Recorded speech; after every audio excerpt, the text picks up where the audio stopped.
1924, Zurich. Un échiquier, un silence lourd de tension. Henri Grob s'installe face à son rival, animé d'une conviction claire, le jeu d'échecs ne doit pas toujours obéir aux mêmes principes.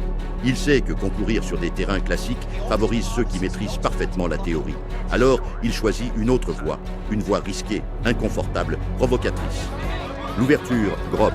L'ouverture Grob débute par le coup G4, une avancée de pion qui bouleverse tous les schémas traditionnels. Elle ne contrôle absolument pas le centre, affaiblit considérablement le roc et semble, à première vue, être une erreur manifeste. Mais son idée est en réalité bien plus profonde.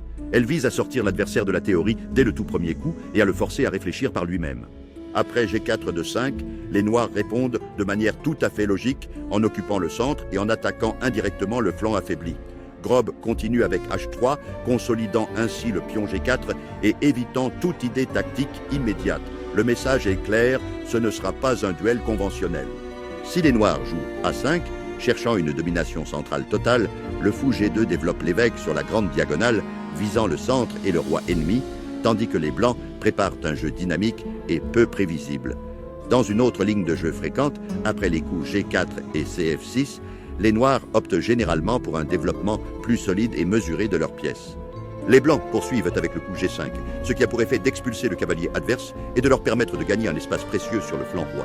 Après CD5, le coup FG2 redevient absolument crucial, préparant ainsi une pression à long terme et même une éventuelle attaque surprise. La position est certes étrange, oui, mais elle est aussi psychologiquement très inconfortable pour l'adversaire qui ne peut plus du tout se fier à des plans automatiques. L'ouverture Grob ne cherche ni objectivité ni avantage théorique. Elle a pour but quelque chose de différent. Déstabiliser l'adversaire, provoquer des erreurs et emmener la partie sur des terrains où la créativité l'emporte sur la mémoire.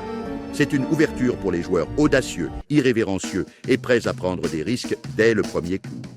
Black Chess Academy, la meilleure formation d'échecs.